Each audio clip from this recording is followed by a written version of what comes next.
valuable information about property and real estate. Joining us is Val Musoni. Val, the builder. She runs a property company for renovations, home improvement. She does interior design, project management, and property development. And she studied real estate at the University of Cape Town and project planning and management at the University of Zimbabwe.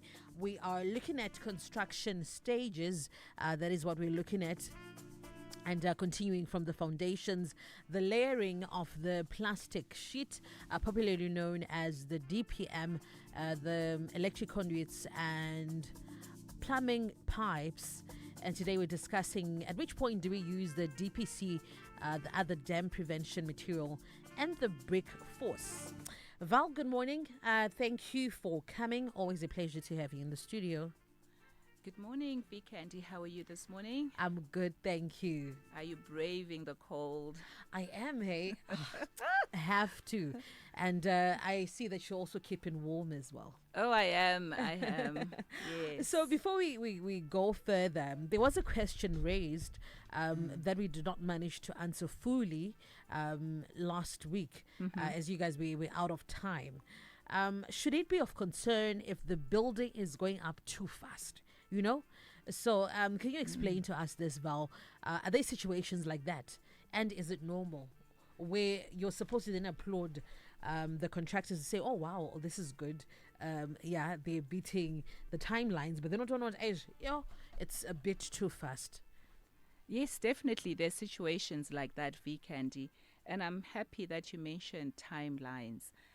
Last week, I did mention a bit about having a quantity surveyor, the QS, to do your bill of quantities, not just for the procurement of materials, but also give you a schedule, a timeline schedule, which is the Gantt chart, which will show you the activities that ought to be performed and the timelines to say, okay, we are doing setting out to take us 4 days, then we're going to do the excavation, the digging for the trenches. That's going to take us a week. You know, it will give you timelines. I'm just giving examples. But your QS will be able to guide you on that as well as the builder. And that's all well and fine. But what you need to be aware of is concerned that maybe the building is going faster than it should. Check against your timelines. But also the council inspector will also be one person who will give you a guide, because as he's coming for every stage, he will also alert you if there's anything that is not in order, that is out of line.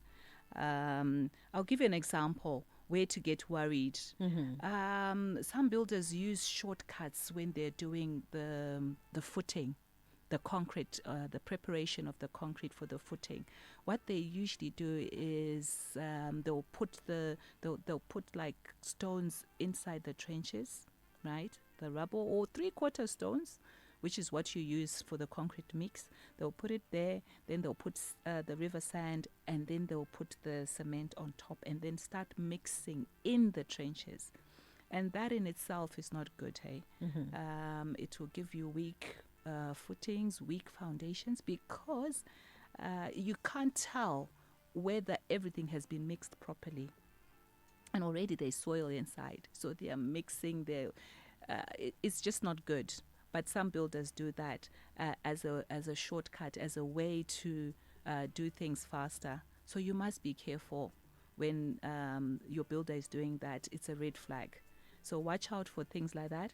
And also the curing process. Remember we talked about wet curing, where you've actually done the footing correctly and you're supposed to cure it for at least 7 days, where you're supposed to be pouring water on it 5 to 10 times a day.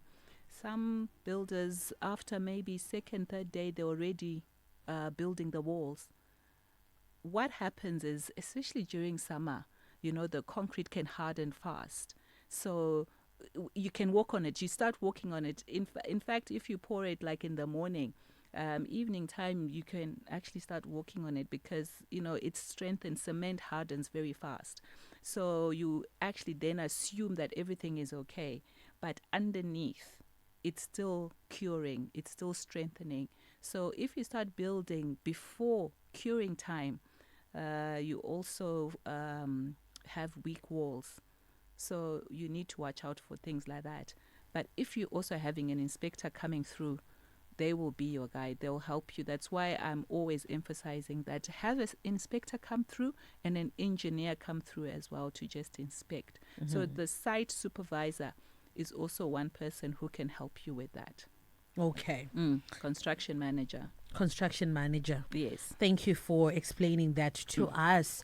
So let's move to the DPC part, the application and why, if you can elaborate on that, Val.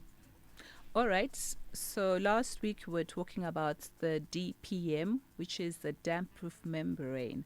And this one is the damp-proof course, which you then put on the walls, for the walls.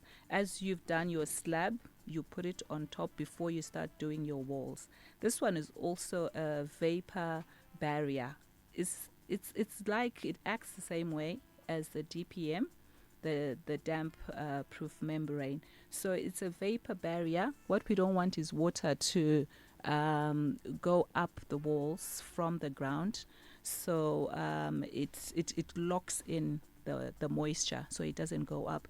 I'm sure you've seen it. It's like I call it a blanket. It's a long strip. Some use PVC, and it's a long strip that is made out of plastic, bitumen. You know what you use for tar. For the tarred roads, and cement. So it's a mixture of that. So you just put that sheeting, and then how you layer it, you bed it. We call it bedding. So you put a thin layer of your mortar, right, like 5 millimeters, and then you layer it, and then you start to do your walls. So this one it's for to stop the moisture going up, the capillary action, and it prevents dampness, mold, and paint damage. So you need to put it. You must make sure they've put it.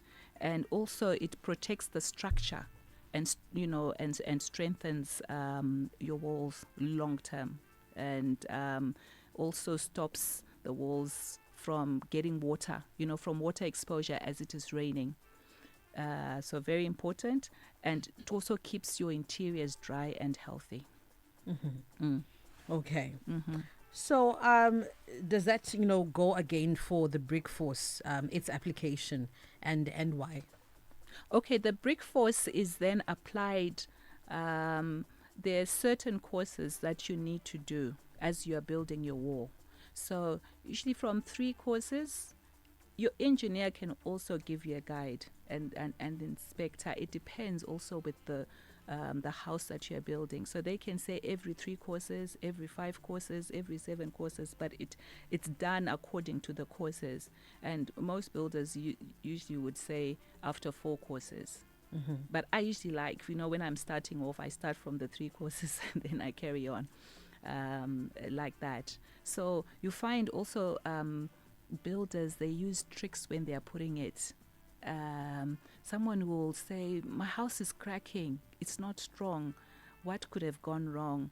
What they do is, because they want to go fast, they will take your brick force. You see it, like when you start the edges, and they will show you, look, takaisa brick force, but pakati panenge pasina chinhu. Pamwe inogona kutoshota itopera utoti but murungu pati uzouya, when the boss is going to come and all that. They then just carry on. And then when you come and you're inspecting, they'll say, yes, you can see, we did put brick force. But you have to make sure there's someone that you trust as you're building your house. Always. That second eye is very good. So they put it after the various courses. And also they come in 2 sizes. It's just like with the what was I calling the DPC. So the brick force, they come in 2 sizes.